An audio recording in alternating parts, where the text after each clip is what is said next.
안녕하십니까. 오토다이로 오정훈입니다. 소형 SUV 시장의 최강자 쌍용 자동차의 티볼리가 신형 모델을 출시를 했습니다. 더 베레뉴 티볼리라는 이름으로 출시를 했는데요. 1.5 가솔린 엔진을 새로 적용을 했습니다. 그래서 쌍용 자동차 라인업에서 전에 없던 신형 엔진을 적용을 해서 티볼리가 완전히 새로운 모습으로 태어났습니다. 과연 1.5 가솔린 엔진을 적용한 티볼리가 어떤 맛을 낼지 직접 시승을 통해서 느껴보도록 하겠습니다. 춘천을 왕복하는 코스인데요. 베리뉴 티볼리 타고 시승을 시작하겠습니다. 여러분 함께 하시죠. 네, 뒷좌석입니다. 운전석에 운전자를 앉혀둔 채로 그대로 뒤에 앉았습니다. 실질적인 뒷좌석 공간을 확인하기 위해서인데요. 무릎 앞으로 주먹 2개 꽉 끼게 들어갑니다. 머리 위에 압박감 없죠. 주먹 하나 세워서 그냥 여유있게 들락거리고요. 무릎 앞과 머리 위에 아주 충분한 공간을 갖고 있습니다. B세그먼트 SUV 차급에 비해서는 상당히 넓은 실내 공간을 가졌다라는 점 확인할 수 있겠습니다. 차창 원터치로는 작동이 안 되고요. 누르고 있는 동안만 차창이 열립니다. 차창은 이렇게 완전히 열리고요. 남기지 않고 완전히 들어갑니다. 수납이 됩니다. 그리고 누르고 있는 동안만 역시 작동을 하고요. 도어 패널에 뒷좌석을 위한 열선 들어와 있네요. 열선 시트가 적용이 되어 있다라는 얘기죠. 뒷좌석 접으면 이렇게 6대 4로 접을 수 있겠고요. 자, 뒷좌석은 이렇게 한번 걸리는데요. 한 번 더 뒤로 누일 수가 있습니다. 뒷좌석은 최대 32.5도로 이렇게 누일 수가 있는 거죠. 한번 기대 보면 이런 정도 자세 취할 수가 있습니다. 원래는 이제 이렇게 되는 거죠. 이 정도 자세를 취할 수가 있는 거고요. 자, 그리고 뒷좌석을 완전히 접으면 트렁크 공간을 훨씬 더 넓게 사용을 할 수가 있고, 특히 이 차는 트렁크 공간을 아주 입체적으로 연출을 할 수가 있습니다. 트렁크 바닥이 이층 구조로 되어 있어서요. 칸막이를 어떻게 설치하느냐에 따라서 트렁크 공간을 위아래로 혹은 앞뒤로 공간을 분할해서 사용을 할 수가 있겠습니다. 뒷좌석에 앉아 보니까 눈에 띄는 게 이 운전석 시트 뒤로 이렇게 고무줄을 배치해 놨습니다. 그래서 물건을 수납을 하는데요. 이런 종이 서류 같은 거 이렇게 그냥 고무줄 사이에 끼워 넣을 수 있게 했는데요. 글쎄요, 포켓 대신에 이 고무줄 좀 나름 궁리를 한 결과인 것 같기는 하지만 효용성 면에서는 어떨지는 좀 생각을 해봐야 되겠습니다. 판단을 보류합니다.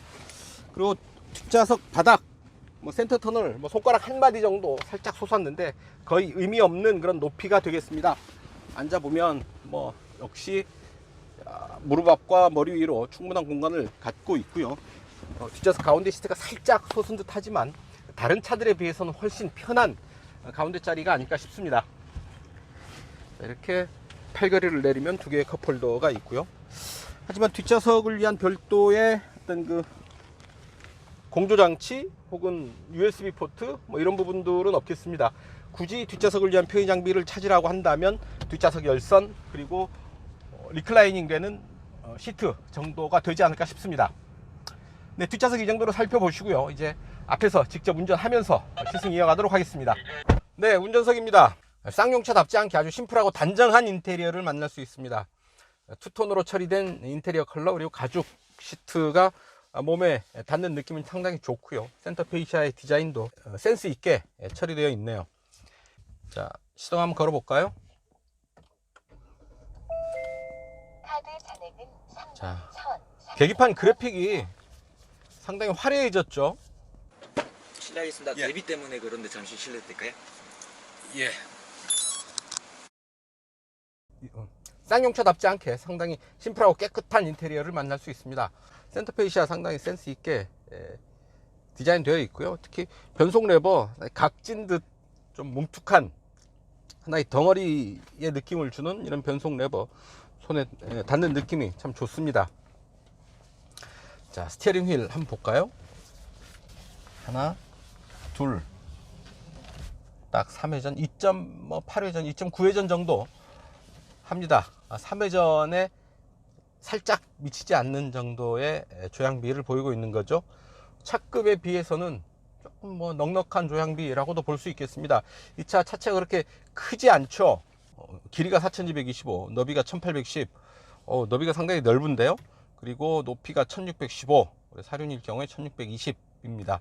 휠베이스는 2600이고요. B세그먼트 SUV 차체에 비해서는 여유 있는 조향비다 라고 말씀드리면 어떨까 싶습니다. 카메라를 설치를 했기 때문에 스티어링 휠은 약 바깥으로 좀 뺐다는 점 말씀을 드립니다. 계기판 그래픽이 아주 화려해졌죠. 아주 그래픽 변화무쌍합니다. 자, 계기판은 10.2인치 풀 디지털 클러스터로 배치를 했는데요. 깨끗하고 선명한 그런 화면으로 계기판을 구성을 하고 있습니다. 여기에 화려한 그래픽을 더해서 보는 즐거움을 느낄 수 있지 않을까 싶은데요. 티볼리의 가장 대표적인 계기판 그래픽이 바로 이 부분이 아닐까 싶습니다. 차선 유지 보조 시스템 대기, 이런 부분들, 기능들 기대할 수가 있고요. 내비게이션도 볼 수가 있습니다. 주행 보조 설정, 긴급 제동 시스템, 전방 추돌 경보 민감도를 볼 수가 있고요. 전방 추돌 경보 민감도, 차선 유지 보조, 후측방 접근 경보 및 긴급 제동, 하차 위험 경보, 이런 부분들이 있다라는 얘기죠. 전반 차량 출발 알림 한번 체크해 보겠습니다. 그 다음에 운전자 주의 경보 같이 체크를 해 보고요.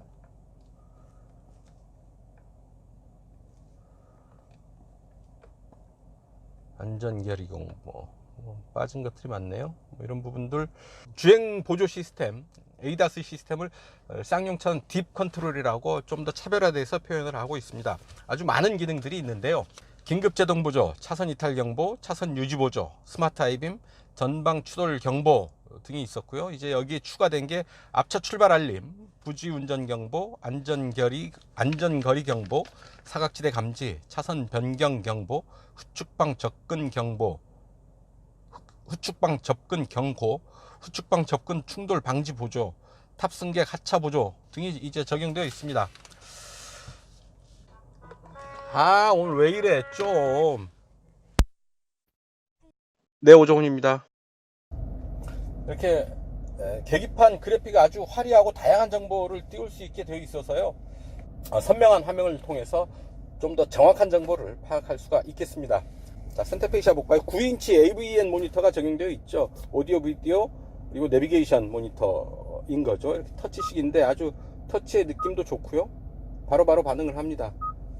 핸드폰과 연동을 할 수 있고, 특히 이 차는 애플 카플레이 혹은 안드로이드 오토에 대응을 하죠. 스마트폰과 연결된 좀 더 많은 기능을 이 안에서 누릴 수가 있겠습니다. 버튼 작동감 아주 좋고요. 이 그래픽이 상당히 좋으네요. 이번에 인테리어 그래픽이 아주 최고 수준에서 정리되어 있지 않은가 싶습니다. 인테리어 디자인, 특히 이런 그래픽 담당자들 좀 어깨 우쭐해도 되지 않을까 싶습니다. 냉풍, 그리고 온열 시트가 적용되어 있는 거죠. 그리고 드라이브 모드는 노멀, 스포츠가 있고요. 버튼을 길게 누르면 윈터 모드가 됩니다. USB 포트, 하나의 USB 포트가 들어와 있고, 엔진 오토 스탑 시스템을 제한할 수가 있는데 굳이 그럴 필요는 없겠죠. 그리고 그 아래 보면 12V 전원구가 들어와 있습니다. 그리고 핸드폰 정도 놔둘 수 있는 수납 공간이 있고요. 수납 공간, 제법 유용한 수납 공간을 도어 포켓에 가지고 있습니다. 1.5리터 대용량 페트병, 그리고 1리터짜리 작은 페트병을 동시에 수납할 수 있는 도어 포켓을 가지고 있고요. 그 뒤로도 제법 여유 있는 공간, 그리고 센터 콘솔에도 이거 뭡니까? 먹으라고 많이 쌓아놨네요. 이런 대용량 센터 콘솔, 그리고 대시보드도 상당히 넓습니다. 이렇게 제법 유용한 그런 실내 공간들을 확보하고 있다라는 얘기죠. 변속기는 아이신사의 자동 6단 변속기를 적용을 하고 있고요. 시승차는 1.5 가솔린 엔진을 적용한 EWD 모델이 되겠습니다. 후방 화면이 아주 선명하게 보이네요. 9인치 화면이 상당히 넓게 보입니다. 자, 갑니다. 자, 1.5 엔진 첫 반응이 상당히 가벼운데요. 툭 밟고 나가는데 디젤 엔진과는 확실히 다른 가벼운 느낌을 전해주고 있습니다. 가볍고 경쾌한 그런 느낌인데요. 느낌이 상당히 좋습니다. 가솔린 엔진 특유의 그런 느낌이 바로 전해져 오네요. 1.5L라고 해서 좀 부족하지 않을까 라는 생각을 해보는데요.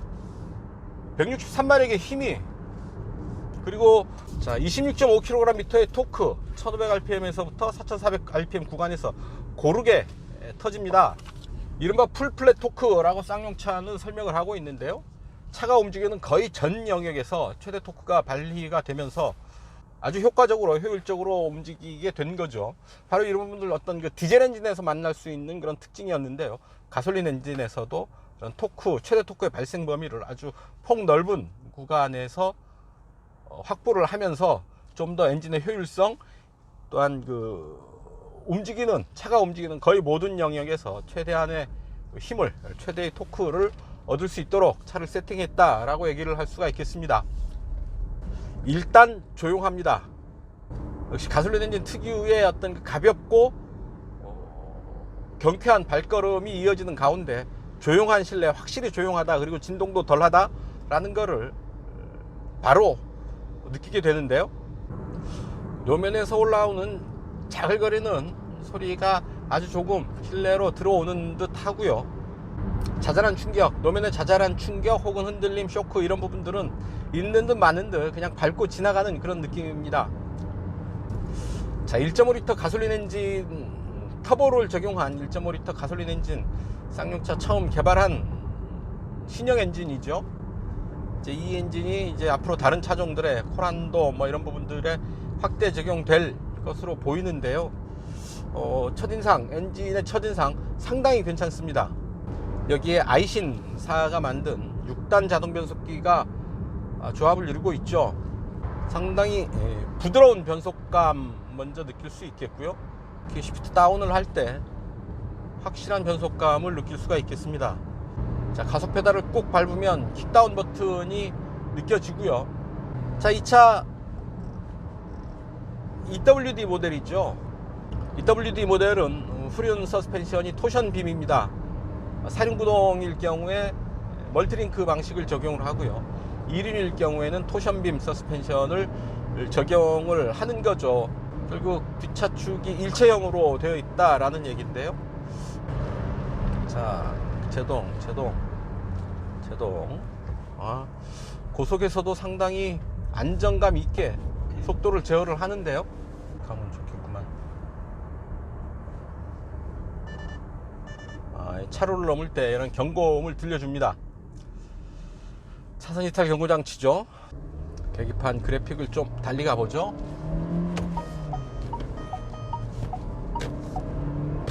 좀 거칠게 다뤄보겠습니다.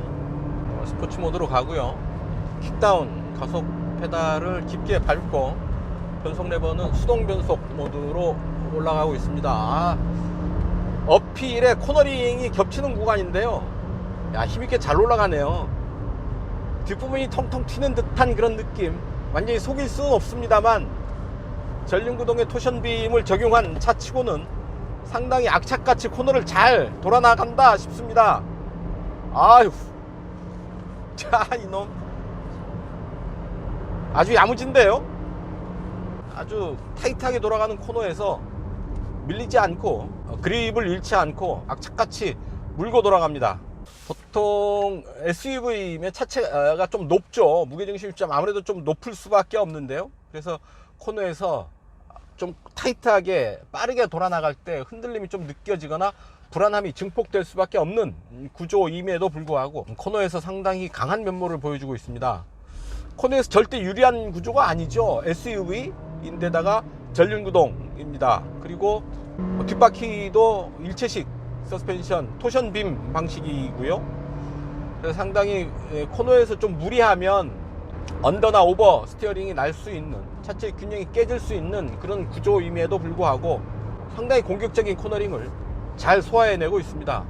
뜻밖의 의외의 모습인데요. 그렇다면 굳이 사륜구동을 선택할 필요가 있을까?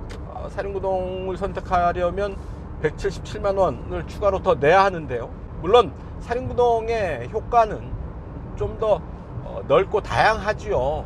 특히 어떤 그 험로에서 구동력을 확보할 수 있다는 점, 고속주행 안정감이 조금 더 완성도가 높다라는 점, 물론 인정을 해야 되겠습니다만, 그냥 무난한 일반의 오너, 일반의 운전자가 차를 선택한다고 한다면 굳이 사륜구동이 없어도 좋지 않을까 하는 생각을 해봅니다. 적어도 코너링 성능만 놓고 본다고 한다면 굳이 사륜구동이 아니어도 훌륭히 잘 코너링을 돌아 나간다 라는 얘기입니다. 연비 면에서도 이륜구동이 유리하죠.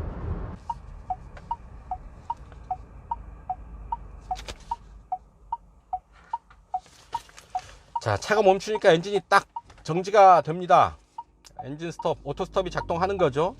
스티어링 휠을 돌려도 제시동은 걸리지 않네요. 훌륭합니다. 그러면 제시동 걸릴 때 느낌 한번 볼까요? 상당히 그렇게 거칠지 않죠? 제시동의 느낌 상당히 편안하고 자연스럽게 제시동이 걸리는데요. 완성도가 높은 엔진 스톱 시스템이 아닌가 싶습니다. 자, 이 차의 공인복합 연비는 11.4km/L입니다.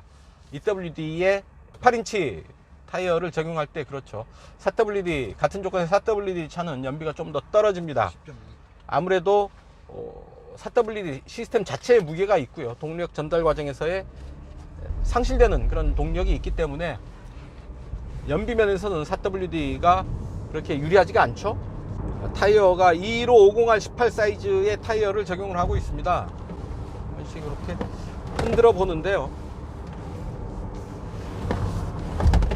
잘 버팁니다. 이리저리 타이어에 좀 스트레스를 줘 보는데 잘 버티네요. 방향지 시등을 켜지 않고 차선을 넘을 때 어김없이 이렇게 경고등이 들어옵니다. 하지만 방향지 시등을 켜고 차선을 넘으면 경고등이 안 들어오죠. 차간거리를 조절해 주지가 않네요. 어댑티브 크루즈 컨트롤이 아닙니다. 정해진 속도로 움직이는 크루즈 컨트롤, 기본적인 기능의 크루즈 컨트롤이고요. 다만 안전거리 경고 기능이 있어서 차간거리가 가까워질 때 경고를 해주는 그런 기능이 추가되어 있습니다. 와인딩 로드를 타고 올라가는데요.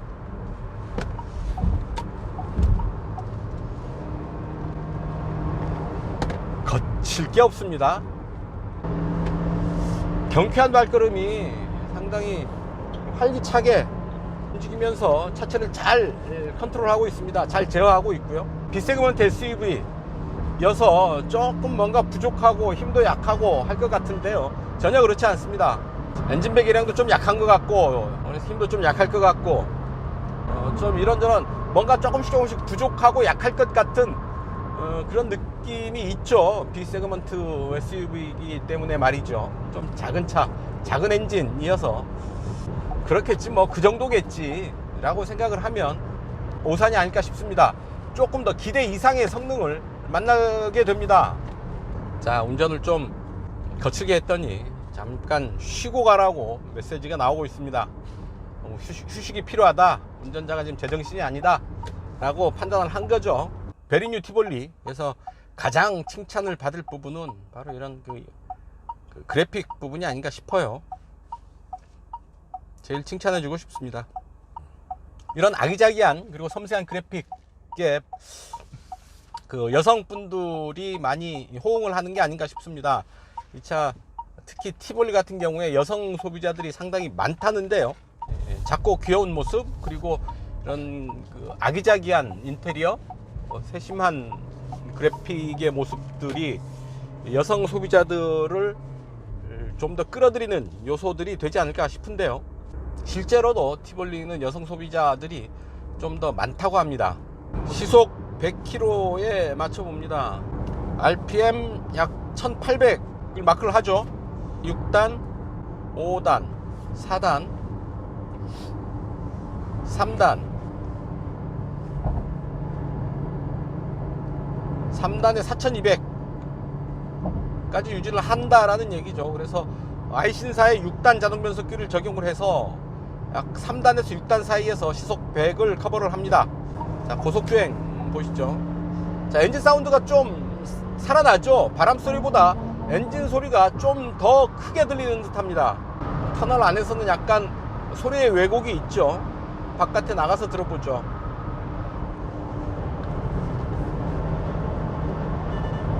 빠른 속도인데요, 일단은 차로 중앙을 잘 유지를 하고 있습니다. 자, 핸들을 잡으라는 메시지가 뜨고요. 자, 바람 소리는 좀 들리는 편입니다. 시속 100에서 110 정도의 속도인데요, 앞창에 부딪히는 바람 소리는 좀 들린다 싶은데요.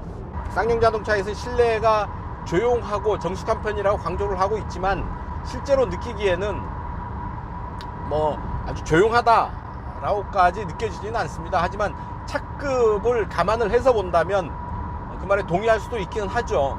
B세그먼트 SUV로서 이 정도의 실내 정숙성을 유지하고 있다, 괜찮은 편이다 라고 동의를 할 수는 있을 듯 합니다. 자, 이제 좀 달려보죠. 아주 빠른 속도에서는 아무래도 사륜구동 시스템을 가진 차에 비해서는 좀 불안한 움직임, 차체가 좀 가벼운, 뜨는 그런 느낌을 갖게 됩니다. 좀 불안함이 상대적으로 증폭되는 거죠. 하지만 그 정도 빠른 속도로 달릴 일 그렇게 많지 않다라고 봐야죠. 의미 없는 속도가 아닐까 싶고요. 그건 안전을 위해서도 그런 정도의 빠르기는 별로 권할 상황은 아니겠죠. 변속 레버의 변속감, 손맛 상당히 좋고요. 스티어링 왼쪽 아래로 멀티펑션 기능들이 있죠. 차로 이탈 유지 보조, 그리고 힐 디센트 컨트롤 HDC, ESP 오프, 그리고 조명 장치, 그리고 파킹 어시스트, 측방 모니터링, 그리고 온열 스티어링 등의 기능을 조절을 할 수가 있고요. 음성 명령도 가능한가요? 음성 명령 버튼이 소리 이후 말씀해 주세요. FM 97.3 분석 중입니다. 외롭죠. 3378면 지금 7 서울역 분석 중입니다. 비슷한 발음이 여러 개 있습니다. 몇 번째를 선택할까요? 자, 이렇게 음성 명령을 통해서 아주 다양한 기능들을 작동시킬 수가 있는 거죠. 운전을 하면서 뭐 이것저것 신경 쓰고 만지고 할 필요가 없습니다. 아마 이 음성 명령 기능은 인공지능 기능과 결합을 해서 앞으로 훨씬 크게 많은 변화를 보이게 될 분야가 아닐까 싶습니다. 훨씬 더 자연스럽게 대화하듯이 이제 음성 명령을 통해서 차를 컨트롤할 수 있게 된다라는 얘기죠. 이 차 커넥티드 부분들을 살펴보게 되면 안드로이드 오토 혹은 애플 카플레이에 대응을 한다라는 얘기죠. 스마트폰에 있는 부분들을 연결을 해서 차의 이런 AVN 모니터를 통해서 활용을 할 수 있게 된다라는 얘기입니다. 이 춘천고속도로는 터널이 많아서요, 시승하기에는 좋은데 이렇게 영상을 찍기에는 아주 젬병입니다. 갈만하면 터널이 많아서요, 굳이 터널 이건 아니건 무시하고 그냥 촬영을 이어가겠습니다. 혹시 좀 보시기에 불편하시더라도 양해를 해주시면 감사하겠습니다. 보기에 불편한데 운전하고 시승하는, 또 촬영하는 저는 오죽하겠습니까? 그렇죠? 그래서 이 차 판매 가격 한번 볼까요? 가솔린 엔진에서 가장 낮은 가격이 V1 MT 모델인데요, 1678만원서부터입니다. 그리고 가장 비싼 모델 V7 2355만원이고요 4WD 모델 옵션은 177만원을 더 줘야 되죠. 디젤 엔진은 2055만원에서부터 2535만원까지 구간이니까 티볼리 전체의 가격대를 본다면 1678만원에서부터 2535만원까지입니다. 상당히 가격대가 폭이 넓죠. 티볼리가 B세그먼트 SUV 시장에서 그래도 경쟁력을 확보할 수 있는 가장 큰 부분은, 그러니까 소비자가 선택할 수 있는 폭이 상당히 넓다라는 거죠. 이제 1.5 가솔린 엔진까지 추가되면서 그 폭이 더 넓어진 면이 있습니다. 가솔린 엔진, 디젤 엔진, EWD, 4WD, 그리고 티볼리 에어가 있죠.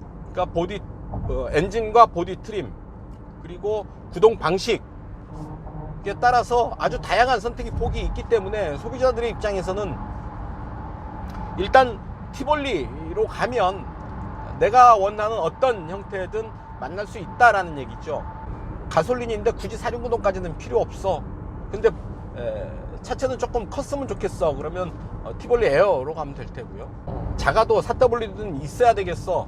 연비도 중요해. 그러면 4WD 티볼리의 4WD 디젤을 택하면 될 테고요. 그래서 여러 가지 조합을 통해서 여러 가지 경우의 수를 만족시킬 수 있는 브랜드가 바로 티볼리라는 얘기죠. 가장 큰 경쟁력 중에 하나가 아닌가 싶습니다. 뭐 B세그먼트 SUV 이 차의 경쟁차들 중에서 모든 것을 충족시키지 못하는 차들이 제법 있죠. 뭐 디젤만 있다든가 숏바디만 있다든가 뭐 사륜구동은 아예 없다든가 뭐 이런 조금씩 부족한 부분들이 있지만 그 모든 것을 다 가진 차 아마 티볼리가 아닌가 싶습니다. 바로 그 부분이 티볼리의 가장 큰 장점이 될 테고요. 이번 업그레이드를 통해서 좀 더 디자인적인 면에서 좀 더 세련돼진 부분이 있고요.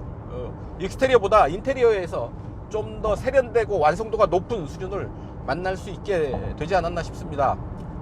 특히 인테리어가 중요한 게요. 익스테리어는 결국은 내가 보는 디자인이 아니잖아요. 차 밖에서 다른 사람들이 나를 볼 때 이제 보게 되는 것이고, 차의 주인인 내가 늘 마주하는 공간은 이런 운전석 주변의 이런 부분들이죠. 그런 면에서 이 인테리어의 중요성이 더 크다라고 얘기를 하면 어떨까 싶습니다. 그런 면에서 베리뉴 티볼리의 인테리어, 지금까지의 쌍용차답지 않게 상당히 세련되고 완성도 높고 디테일에도 강한 그런 모습을 보여주고 있습니다. 이번 그 변화에서 가장 칭찬을 받아야 될 부분이 거듭 말씀드리지만 인테리어 디자인, 그리고 계기판의 이런 그래픽 디자인이 상당히 신선하게 와닿습니다. 칭찬해 줘야 될 부분이 아닌가 싶습니다. 자, 계기판에 이렇게 내비게이션을 띄울 수도 있고요. 내비게이션 정보를 어쨌든 계기판 그래픽의 변화가 변화무쌍합니다.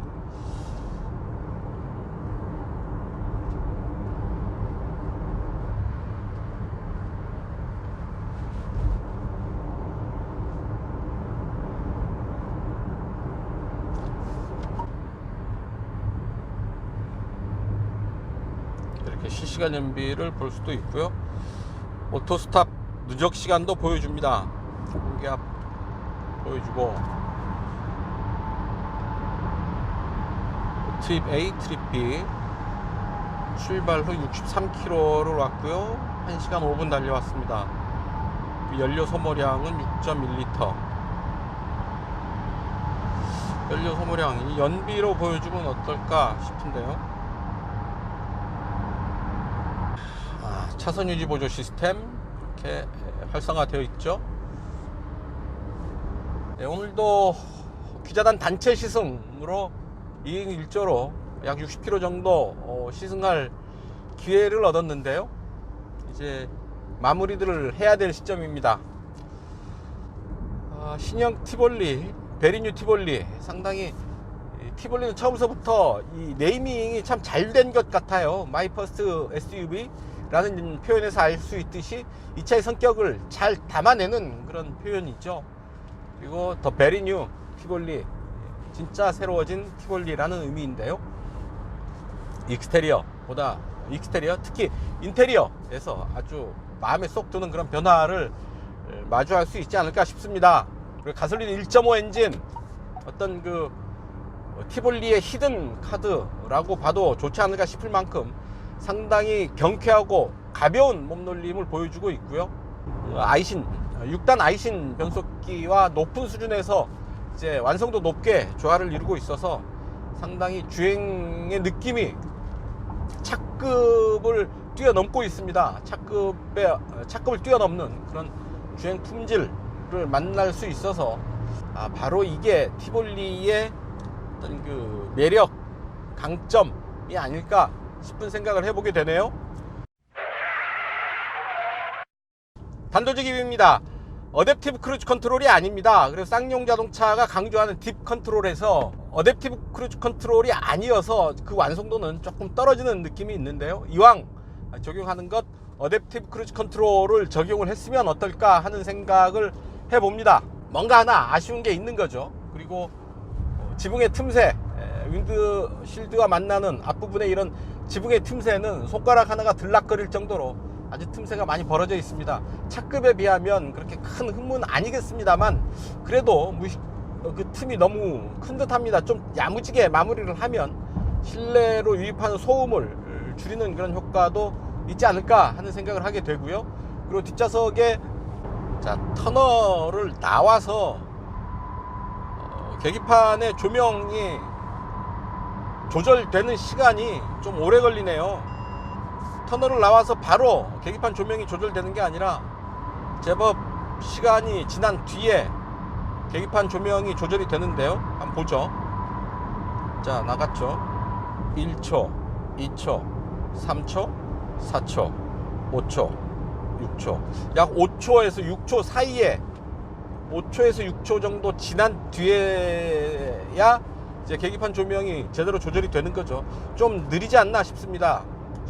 자, 잠깐 제로백 테스트 한번 가시죠. 자, 하나, 둘, 셋.